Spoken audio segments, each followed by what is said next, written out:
അല്ലാഹുവിന്റെ വിശുദ്ധമായ ഖുർആൻ തീർച്ചയായും അവർ പ്രവാചകന്മാർ ഉത്തമ കാര്യങ്ങൾ ധൃതി കാണിക്കുകയും അതുപോലെ ആശിച്ചുകൊണ്ട് പേടിച്ചുകൊണ്ട് നമ്മളോട് പ്രാർത്ഥിക്കുകയും ചെയ്യുമായിരുന്നു.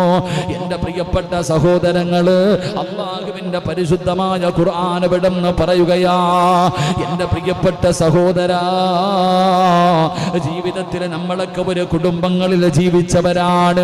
നമ്മുടെ വാപ്പയുടെയും ഉമ്മയുടെയും കാര്യങ്ങൾ നോക്ക്. പണ്ടൊക്കെ പടച്ചവനെ ജീവിതത്തിൽ എന്തെങ്കിലും പ്രയാസം വന്നു കഴിഞ്ഞാൽ എല്ലാവരും ഒതുപെടുക്കുകയാണ്, എന്നിട്ട് പടച്ചവനെ ഒരുമിച്ചിരുന്ന് ദിക്റുകൾ പറഞ്ഞ് അവസാനം അല്ലാഹുവിന്റെ മുന്നിൽ സൂറത്തു യാസീൻ പാരായണം ചെയ്തിട്ട് ഒരുമിച്ചിരുന്ന് പടച്ച റബ്ബിനോട് ദുആ ചെയ്യുന്ന ഒരു കാലമുണ്ടായിരുന്നു. വീട്ടില് വാപ്പയാണ് ദുആ ചെയ്യുന്നത്. അല്ലാഹുവിന്റെ ഖുർആൻ പറയുക, പണ്ടൊക്കെ നമ്മൾ ചിന്തിക്ക് നമ്മുടെ വീട്ടിലെ ഉസ്താദ് ആരാ? നമ്മുടെ വാപ്പ തന്നെ. അല്ലാഹു ഈമാൻ നൽകുമാറാകട്ടെ. ഇല്ലേ അത്ത എല്ലാവരും വിളിക്കും. മഗ്രിബാകുമ്പോൾ നേരത്തെ കാലത്ത് ഒതുവൊക്കെ എടുത്ത് ദിക്റുകളൊക്കെ പറയും, ഒരുമിച്ചിരുന്നു സുബ്ഹാനല്ലാഹി വബിഹംദിഹി സുബ്ഹാനല്ലാഹിൽ അലീം വബിഹംദിഹി അസ്തഗ്ഫിറുല്ലാഹ്. പണ്ടൊക്കെ പള്ളിയിലൊക്കെ കേൾക്കാമായിരുന്നു, ഇപ്പം ഇല്ല. അല്ലാഹു ഈമാൻ നൽകുമാറാകട്ടെ. അങ്ങനെ ഒരുമിച്ചൊക്കെ ഇരുന്ന് എന്തെങ്കിലും ഒരു ആവശ്യം വന്നാൽ വെള്ളിയാഴ്ച രാവൊക്കെ കൂടുമ്പോൾ എല്ലാവരും ഇരുന്ന് യാസീനൊക്കെ ഓതിയിട്ട് അത്ത ദുആ ചെയ്യും. നമ്മളൊക്കെ പുറകിലിരുന്ന് ആമീൻ പറയും. എൻ്റെ പ്രിയപ്പെട്ടവരെ, ഒരുമിച്ചിരുന്നിട്ട് അള്ളാഹുവിനോട് ദുആ ചെയ്യുന്നൊരു കാലമുണ്ടായിരുന്നു.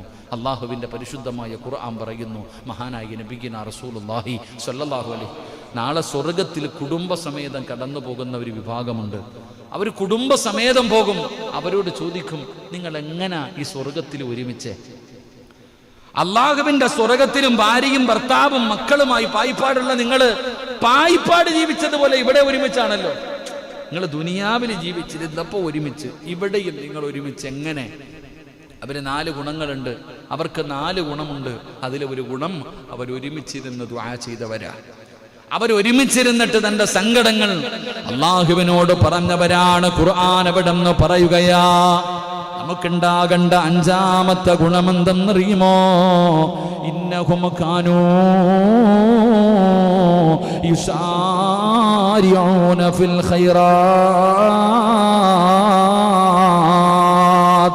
വയദ്ഊനനാ റഗബൻ വറഹബാ വകാനൂ ലനാ ഖാശിഈൻ.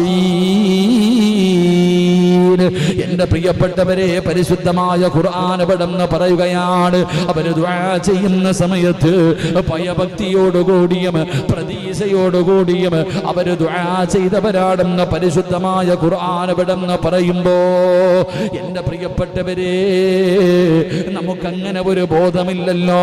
പടച്ചവനെ, പഞ്ചായത്തിലോ വില്ലേജിലോ എവിടെയെങ്കിലും ഒരു ആവശ്യത്തിന് വേണ്ടി പോകുമ്പോ എന്തൊരു ഭയമെന്നറിയുമോ, എന്തൊരു താഴ്മയെന്നറിയുമോ, എന്തൊരു വിനയമെന്നറിയുമോ. പക്ഷേ അള്ളാഹുവിന്റെ മുന്നിൽ നമ്മുടെ കാര്യങ്ങൾ ചോദിക്കുന്ന സമയത്ത് നമ്മൾ ആ മര്യാദ പാലിക്കുന്നില്ലല്ലോ. കിബിലയുടെ നേരെ കാല് നീട്ടിയിരുന്നിട്ട് ദുആ ചെയ്യുന്നവനുണ്ട്, നേരെയൊന്ന് കൈപിടിക്കാൻ കഴിയാത്തവനുണ്ട്. പ്രിയപ്പെട്ട സഹോദരങ്ങളെ, വില്ലേജിലോ പഞ്ചായത്തിലോ പോലീസ് സ്റ്റേഷനിലോ എവിടെയെങ്കിലും ഒരു കാര്യം, ഒരു പേപ്പർ ഒപ്പിടാൻ വേണ്ടി പോകുമ്പോൾ സാറേ ആരെ വിളിക്കണേ? എന്തൊരു വിനയമെന്നറിയോ. ഇറങ്ങി എന്നിട്ട് വേറെയാ വിളിക്കണത്, അത് പോട്ടെ. എങ്കിലും നമ്മുടെ കാര്യം എന്നാൽ നമ്മൾ ചിന്തിക്ക്, അള്ളാഹുവിനോട് ചോദിക്കുന്നു, പടച്ചവനെ രോഗങ്ങൾ മാറ്റി തരണേ അല്ല, കച്ചവടത്തിൽ ബറക്കത്ത് തരണേ അല്ല, മക്കളെ നന്നാക്കണേ അല്ല, കടം മാറ്റണേ അല്ല. അല്ലാടി വയ്ക്കുക. ആരുടെ കാര്യം? നമ്മുടേത് മാത്രം. അല്ലെങ്കിൽ ഉസ്താദ് റബ്ബേ നീ നരകത്തീന്ന് കാക്കണേ അല്ല. സദ്യ ഉണ്ണാൻ ചമ്മണം കൂട്ടിയിരിക്കുക. എത്ര പേരാ അപ്പൊ ആമീൻ കൈ പൊക്കണേ? കണ്ടിട്ടുണ്ടാ? ഇങ്ങനെ ചിലരുടെ കൈ ഇങ്ങനെ, ചിലർക്ക് പൊക്കാൻ തന്നെ സമയമില്ല. അല്ലാഹു അഅലം. അല്ലാഹു നമുക്ക് ഈമാൻ നൽകുമാറാകട്ടെ. പടച്ചവനൊരു പേടി വേണ്ട സഹോദര. പണ്ടൊക്കെ ഉള്ളവരിങ്ങനെ ദുആ ചെയ്യുമ്പോൾ കൈ വിറയ്ക്കും. എത്രയോ ആൾക്കാർ ഇങ്ങനെ വിറച്ചോണ്ടാ ദുആ ചെയ്യണേ, കൈ ഇങ്ങനെ വിറയ്ക്കും, പേടിച്ചിട്ടെ. ഇങ്ങനെ യാചിക്കാൻ നിൽക്കുന്നവനെ പോലെ. ഇങ്ങനല്ല, അള്ളാഹുടെ കൈ മുമ്പിൽ ഇങ്ങനെ യാചിക്കാൻ നിൽക്കുന്നത് പോലെ, ആകാശത്തുനിന്ന് എന്തോ ഇങ്ങനെ വീഴുന്ന പോലെ പേടിച്ചു വിറച്ച് നിൽക്കുന്നവർ. നമുക്കെന്ത് പേടി? അല്ലാഹു അഅലം. അല്ലാഹു നമുക്ക് ഈമാൻ നൽകി അനുഗ്രഹിക്കുമാറാകട്ടെ. അൽഹംദുലില്ലാഹി റബ്ബിൽ ആലമീൻ. അല്ലാഹുമ്മ സ്വല്ലി അലാ സയ്യിദിനാ മുഹമ്മദ്